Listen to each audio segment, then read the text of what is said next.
तो कहते हैं कि फिर महापरिनिर्वाण सूत्र में भगवान ने क्यों कहा अव्यापड्ड तुम्हें आनंद हो तो तथागत शरीर पूजना है। आनंद तुम भिक्षु गण क्या करना, तथागत के शरीर पूजा से दूर रहना। ध्यान से समझना वाक्य और अर्थ। अव्यापड्डा तुम्हें आनंद होत तथागत शरीर पूजना है। आनंद तुम तथागत के शरीर की पूजा से दूर रहना, बेपरवाह रहना। ये जो उपासक वर्ग हैं ये लोग आएंगे, पूजा करेंगे और पुण्य प्राप्त करेंगे। बुद्ध पूजा भिक्षुओं के लिए नहीं, बुद्ध पूजा भिक्षुओं के लिए नहीं। तो भगवान ने ऐसा क्यों कहा कि पूजा नहीं करना? हाँ, तो भंती समझाते हैं, राजन समझिए। हम महामंगल सूत्र पढ़ते हैं ना, उसमें पहला ही श्लोक क्या है? असेवना च बालानंग पंडितानंग च सेवना। अच्छा, पंडित शब्द को लेकर के बड़ा उटपटांग लोग कर रहे हैं, शब्द भी समझ लीजिए आगे, है ना। पंडित हाँ ना, मैंने नहीं कहा लिखने के लिए, मैंने बहुत मना किया है इस बात को लिखने के लिए। हमारे कार्मिक बनते हैं, लिखवाते हैं, हमारे छोटे बनते जबरदस्ती करके मोहर लगाते हैं, कहते हैं आपसे क्या लेने देना। आपको तो लोग गाली भी देते हैं तो आप उनको कुछ नहीं कहते, तो महापंडित कहने पे आप क्यों गुस्सा हो रहे हैं? हमें तो लोग गाली भी देते हैं तो हम क्या उनसे कहने जाते हैं तुमने मुझे गाली क्यों दिया? जब गाली देने पे मैं प्रश्न करने नहीं जाता हूं तो कुछ प्रशंसा के शब्द लिख रहे हैं तो मैं क्यों कहने जाऊं कि तुम ऐसा क्यों लिख रहे हो? मुझे जब गाली देते हैं तो कभी किसी ने कहा कि भंते को गाली क्यों दिया, भंते की निंदा क्यों किया? नहीं कहा। लेकिन भंते को प्रशंसा के मैंने कहा तुम लिख देते महामूर्ख भंते प्रियदर्शी, तो लोगों को अच्छा लगता। तो सम्मान पूर्वक शब्द क्यों लिख दिए? अर्थ से समझिए, महामंगल सूत्र है, हर बार पूजा में पढ़े जाते हैं। भगवान बुद्ध के सबसे प्रमाणिक सूत्रों में से एक सूत्र है। बुद्ध कह रहे हैं कि असेवना च बालानंग पंडितानंग च सेवना। तो एक में खंडन है, दूसरे में मंडन है। एक में क्या नहीं करना है, दूसरे में क्या करना है, ऐसा है ये सूत्र। और ये कैसे समझ पाएंगे? जब आप इसकी अट्ठकथा पढ़ेंगे तब समझ में आएगा। अट्ठकथा सौभाग्य से कहें या दुर्भाग्य से कहें अभी तक अनुवादित ही नहीं, इसलिए पाली पढ़ो आप। मैं पाली पढ़ करके आपको हिंदी में बता रहा हूं, जितना बहुत कुछ बता रहा हूं पाली में है, हिंदी में नहीं है बहुत कुछ। तो असेवना च बालानाम, इसमें खंडन कर रहे हैं कि क्या नहीं करना है। बालानाम माने मूर्खों के, बाल अर्थात बालक होता है, यानी बाल बुद्धि, मूर्ख। बाल का अर्थ होता है मूर्ख। मूर्खों की संगति नहीं करना, है ना। जिसके पास बालक बुद्धि है उसकी संगति मत करना, मूर्ख की संगति मत करना। तो क्या करना? पंडितानंच सेवना। अच्छा, मूर्ख का विलोम क्या होगा? क्या होगा? क्या होगा? ज्ञानी ना। तो कह रहे हैं भगवान, अगर ठीक से समझेंगे, कॉमन सेंस भी लगाएंगे तो डिक्शनरी तक भी जाने की जरूरत नहीं है आपको, उसकी अट्ठकथा टीका पढ़ने की भी जरूरत नहीं। कह रहे हैं कि मूर्खों की संगति न करना, तो किसकी संगति करना? ज्ञानियों की संगति करना। पंडित माने ज्ञानी होता, महाज्ञानी कह दिया, इन्होंने महापंडित लिख दिया, महामूर्ख लिखना चाहिए था। हमने नहीं लिखवाया है, इसलिए इन लोगों को कहिए जो कहना हो। महापंडित क्यों लिखते हैं? कुछ और लिख दें। हाँ, महापंडित का अर्थ जो पंडित का अर्थ होता है ज्ञानी, ठीक है। असेवना च, अब अपनी मूल बात पे आते हैं। ये शब्द की व्याख्या बीच में पड़ गई तो कर दिया। असेवना च बालानंग पंडितानंग च सेवना। और फिर तीसरे में क्या कहा? पूजा च पूजनीयानम। क्या कहा? पूजा च पूजनीयानम एतम मंगलमुत्तमम। क्या कहा? जो पूजनीय योग्य, पूजा च पूजनीयानम, पूजा और पूजा च पूजनीयानम का अर्थ हुआ जो पूजने योग्य हैं उनकी पूजा करना। पूजनीयों की पूजा शब्द से अर्थ होगा पूजनीयों की पूजा। पूजनीयानम जेनेटिव प्लूरल केस में है, छठवीं बहुवचन में है। पूजनीयानम, पूजस्स पूजनीयानम। क्या करना? जो पूजने योग्य है उसकी पूजा करना। अब बताइए, इस धरती पे आप बहुत सारे भगवान जानते हैं, जो कुछ भी जानते हैं, बुद्ध जानते हैं, भीम जानते हैं, और भी अन्य अन्य भगवान जानते हैं। मैं नाम किसी का नहीं लूंगा। आप अपने हृदय से वैज्ञानिक वर्ग बताएं कि सबसे अधिक पूजनीय कौन है, बुद्ध हैं कि कोई और है? कौन है बताइए, कौन है? बुद्ध ही है ना। पूजा च पूजनीयानम एतम मंगलमुत्तमम, जो पूजने योग्य है उसकी पूजा करना ये उत्तम मंगल है, कहा भगवान ने। मूर्ख की संगति नहीं करना, ज्ञानी की संगति करना, और जो पूजने योग्य है उसकी पूजा करना, एतम मंगलमुत्तमम। जानते हैं कम्म विभंग सूत्र में, मध्यम निकाय का सूत्र है, कम्म विभंग सूत्र में भगवान बताते हैं, एक मांडवक भगवान के पास आता है और भगवान से कहता कि भगवान, मैं देखता हूं कि कोई अमीर है, कोई गरीब है, कोई छोटा है, कोई बड़ा है,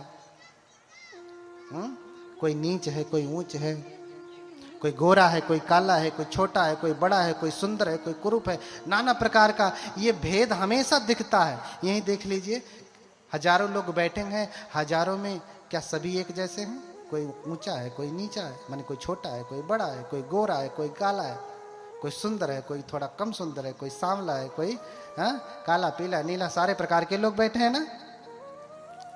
ऐसा भेद क्यों है? तो बुद्ध ने कहा कि कम्मस्य का मानवा,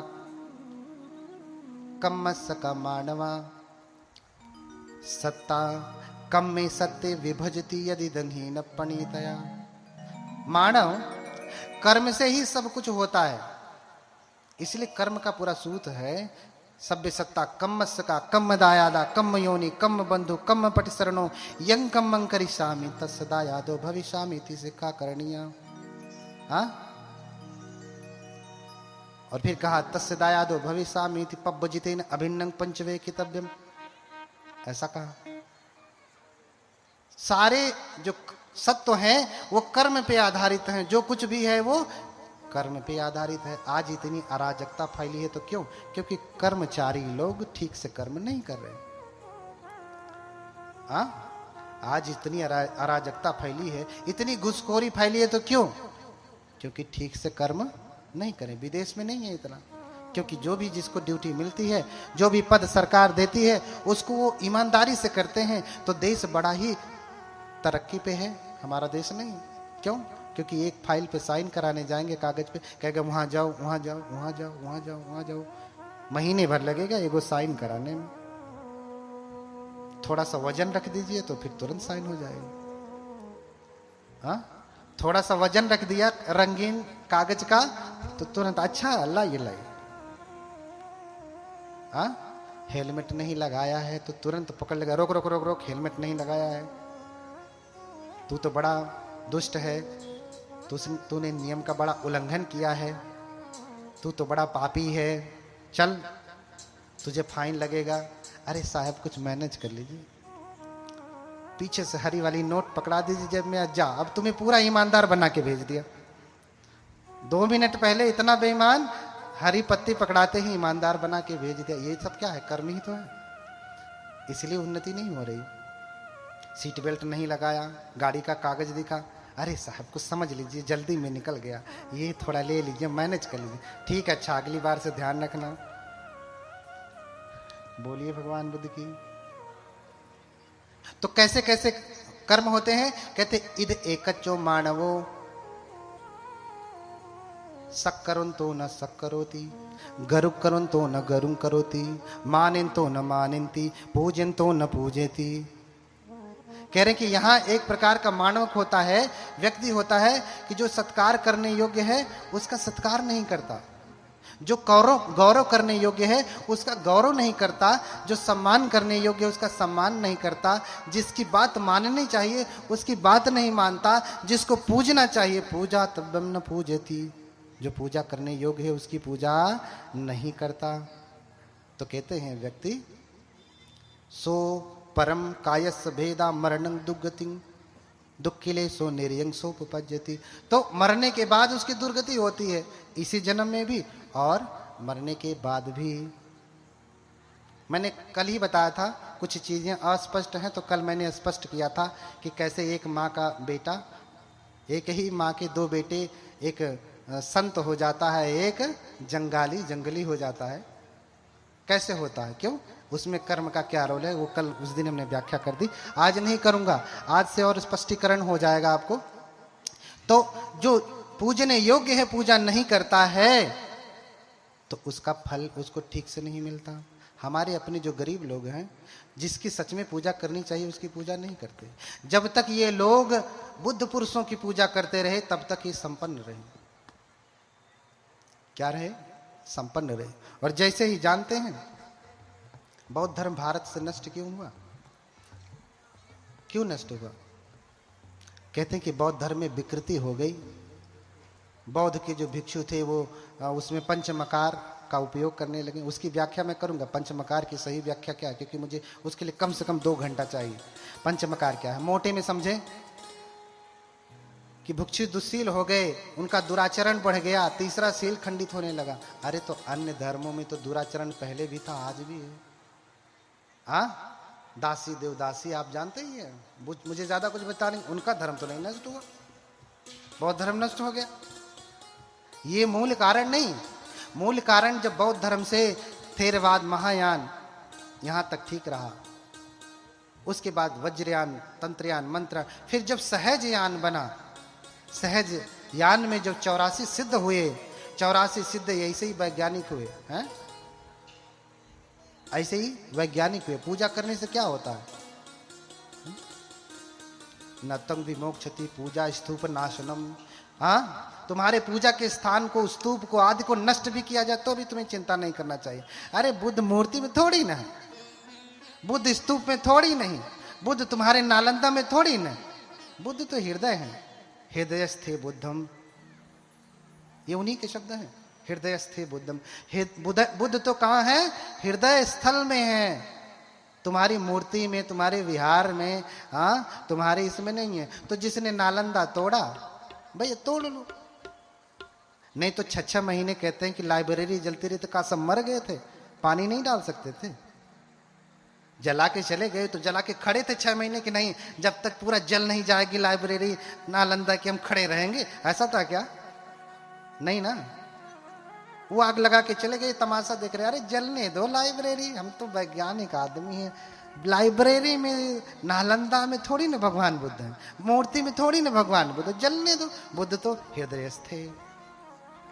बुद्ध कहाँ है, हृदय में है। तो तुम्हारे अधिक वैज्ञानिक होने की वजह से बौद्ध धर्म नष्ट हुआ। बौद्ध धर्म की व्याख्या गड़बड़ होने लगी, इसलिए नष्ट हुआ। बोलिए भगवान बुद्ध की, भगवान बुद्ध की। अब बताता हूं, राजा मिलिंद के प्रश्न पे आता हूं, याद है।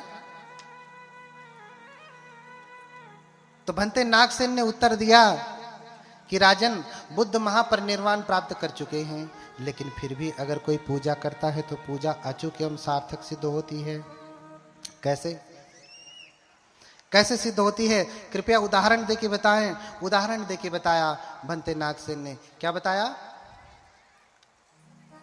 राजन, जैसे यह महापृथ्वी है, धरती है, आपसे ही मैं पूछता हूं, अच्छा अभी कौन सी फसल का समय चल रहा है, धान ना, अभी क्या, कौन सी फसल बोई जाएगी, गेहूं बोई जाएगी ना, गेहूं बोया जाएगा या बोया गया होगा, शुरू हो गया होगा कहीं। अच्छा, जब ये गेहूं का समय आया तो धरती ने, आपके खेत ने चिल्लाना शुरू कर दिया, अरे अनिल चंद्रा कब बोएगा, ऐसा कहा क्या। धरती कभी कहती है कि मुझ में बीज बोए जाएं। ध्यान से समझना तो समझ में आएगा बुद्ध की पूजा क्यों। धरती ने कभी कहा कि आओ मुझ में बीज बो। गेहूं का समय आ गया तो फोन किया था कि अरे ओधी खत्म होती है, कब बोईबे, जब सुखा जाए तब। ऐसा कहा क्या, नहीं कहा ना। और अच्छा 2 महीने पहले आप गेहूं लेकर के गए, चलो आज ही मैं बोऊंगा, तो खेत ने मना किया, अरे का तुम्हारा दिमाग खराब है, आज बोने आए हो, अभी समय नहीं है। ऐसा खेत ने कहा। तो क्या धरती कभी ये कहती है कि मुझ में बीज बोए जाएं? या कभी धरती ये कहती है कि मुझ में बीज ना बोए जाएं? नहीं। या कभी धरती ये भी कहती है कि तेरा खेत है, तेरा मन करे तो बो, मन करे तो मत बो। ऐसा भी कहती है क्या?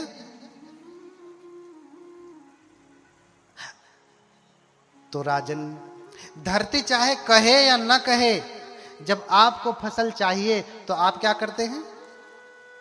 आप बोते हैं तो आपको फसल नहीं मिलती, अनाज नहीं मिलता। बोलिए, धरती मैया आपकी सबसे बड़ी मैया कौन? धरती मैया ना। क्यों? क्योंकि उन्होंने ही तो हमें संभाला। तो 9 महीने कौन सी मैया ने संभाला? हाँ, अभी कल ही बताए थे कि धरती से भी बड़ी कौन है। तो कैसे धरती मैया? हाँ, धरती से भी बड़ी कौन सी मैया? हमारी मैया। कौन? हाँ, बोलिए भगवान बुद्ध की करुणा हो। तो जैसे धरती कभी ये नहीं कहती कि मुझ में बीज बोए जाएं, धरती कभी ये नहीं कहती कि मुझ में बीज न बोए जाएं, धरती कभी ये भी नहीं कहती कि तेरा मन करे तो बो, मन करे तो मत बो। लेकिन हमें फसल चाहिए तो जब समय आता है तो हम जाते हैं और बीज बोते हैं तो लहलहा के फसल उठ जाती है। और वर्ष भर हम गेहूं खाते हैं, चावल खाते हैं, दाल खाते हैं, चना मटर क्या क्या सब खाते हैं ना। ऐसे ही बुद्ध कभी ये नहीं कहते मेरी पूजा करो। बुद्ध कभी ये भी नहीं कहते कि मेरी पूजा मत करो। बुद्ध कभी ये भी नहीं कहते कि तेरा मन करे तो कर, मन करे तो मत कर। लेकिन हमारा मन क्या कहता है? तो बुद्ध चाहे कहें चाहे न कहें, अगर हम बुद्ध को आश्रय करके पूजा करेंगे तो पूजा अचूक एवं सार्थक सिद्ध होगी। बोलिए भगवान बुद्ध की। समझ में आया? बुद्ध कहें या ना कहें, हम जब पूजा करेंगे तो हमें फसल मिलेगी, पूजा का फल मिलेगा। ये देखिए, ऑर्गेनो बजा रहे हैं ना, थोड़ा सा तेज आवाज में, ऑर्गेनो बजा रहे हैं ना। जब दोपहर को 11 बजे आ गए थे तो इनका ऑर्गेनो इनको चिल्ला चिल्ला के कह रहा था, अरे चल बजा रे, कथा का समय निकला जा रहा है। कहा क्या? हाँ? या जब ही बजाने लगे, मैं तो आया नहीं तो उससे पहले ही बजा रहे थे, तो बजाते समय इसने कहा कि अरे अभी क्या तू पगलाया हुआ, अभी तो भंते आए ही नहीं, तू क्या बजा रहा है अभी? ऐसा कहा क्या? ढोलक भी देख लीजिए, ढोलक कभी कहती है कि मैं बजूं? नहीं। ढोलक कभी ये कहती है कि मैं न बजूं? नहीं। ढोलक कभी ये भी कहती है कि तेरा मन तू खरीद के लाया है, मन करे तो बजा, मन करे तो मत बजा। ऐसा कभी कहती है ढोलक? नहीं। लेकिन जब हमें चाहिए होता है संगीत, जब हम गाते हैं हमें उसकी नाद चाहिए होती है तो हम बजाते हैं। हमें नाद नहीं मिलता, आवाज नहीं मिलती, मिलती है ना। ऐसे ही बुद्ध कभी नहीं कहते कि मेरी पूजा करो या मत करो, मन करे तो करो, मन करे तो मत करो। लेकिन जब हमें पुण्य फल चाहिए तो हम उनको आश्रय करके पूजा करते हैं तो पूजा अचूक एवं सार्थक सिद्ध होती है। बोलिए भगवान बुद्ध की, बोलिए भगवान की। प्यास लग गई? बोलत हई हम प्यास लगत है तोहरे। हाँ, बोलिए भगवान बुद्ध की। हाँ, तो इस प्रकार से 7, 8, 10 उदाहरण देकर के बनते नागसेन ने समझाया कि कैसे बुद्ध की पूजा अचूक एवं सार्थक सिद्ध होती है। धम्मपद की ही गाता है, पूजा रहे पूजयते। ध्यान से समझिए, लोग कहते हैं कि हमारे बौद्ध धर्म में तो पूजा शब्द ही नहीं। कितनी बार पूजा शब्द का मैंने उपयोग किया पाली में, लिख लीजिए, ढूंढ लीजिएगा। सूत्र भी बता दे रहा हूं कि इस सूत्र में है। बुद्ध कहते हैं पूजा रहे पूजयते बुद्धे यदि वसावके, पपंच समति कंते तीर्ण शोक परिदवे ते तादि से पूजय तो निबुतो अकुतो भये न सक्का पुण्यं संखातुम इमेतामिति केनचि। बोलिए भगवान बुद्ध की। कह रहे हैं कि पूजा रहे पूजे तो, अगर कोई पूजा की कामना से पूजा करना चाहे, अरहत की करे, श्रावक संघ की करे, बुद्ध की करे, है ना। पपंच समति कंते तीर्ण शोक परिदवे। क्यों पूजा करे?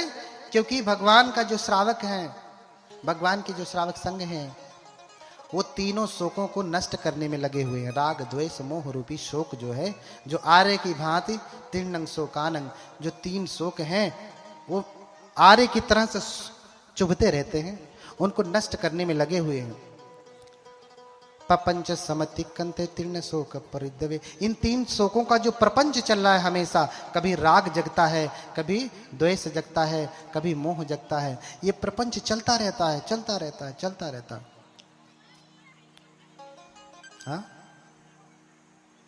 तो कह रहे हैं कि अगर कोई बुद्ध की पूजा करे, बुद्ध के श्रावक की पूजा करे, अरहतों की पूजा करे, क्यों करे? क्योंकि वो तीनों शोकों को नष्ट करने वाले प्रपंच में, तीन शोकों को नष्ट करने वाले प्रपंच को ध्यान में रखते हुए लगे हुए हैं। तो फिर कह रहे हैं क्या होता है फिर ऐसा करने से? ते तादि से पूजे तो निबुतो अकुतो भय। कह रहे हैं कि उस पूजा के परिणाम से, ते तादि से पूजे तो, उस प्रकार से पूजा करते करते निबुतो अकुतो भय, क्या होता है? वो निर्वाण प्राप्त कर लेता। अकुतो भय, फिर उसे भय कहां? निर्वाण प्राप्त कर लेता है, फिर उसे भय कहां? देखिए, बुद्ध की पूजा के लिए आप जानते हैं कि विश्व में सबसे अधिक अगर मूर्तियां बनी हैं तो किसकी बनी है? बुद्ध की बनी है। आप जहां खोजते हैं वहां बुद्ध और बोधिसत्व दिखाई देते हैं। कौन दिखाई देते हैं? बुद्ध और बोधिसत्व। जहां भी धरती खोदेंगे आप, आपको बुद्ध मिलेंगे। तो क्या बुद्ध की मूर्ति प्रदर्शनी करने के लिए बनाया था क्या? इतने बुद्ध की मूर्तियां जो मिल रही हैं, किस लिए बनाया था? घर सजाने के लिए, डेकोरेशन के लिए? किस लिए बनाया? पूजा के लिए बनाया था। इसलिए बुद्ध की सबसे अधिक पूजा होती रही, होती है और होती रहेगी। जापान में चले जाएं, चीन में चले जाएं, तिब्बत में चले जाएं, जितने भी महायान के देश में चले जाएं, थेरवाद में भी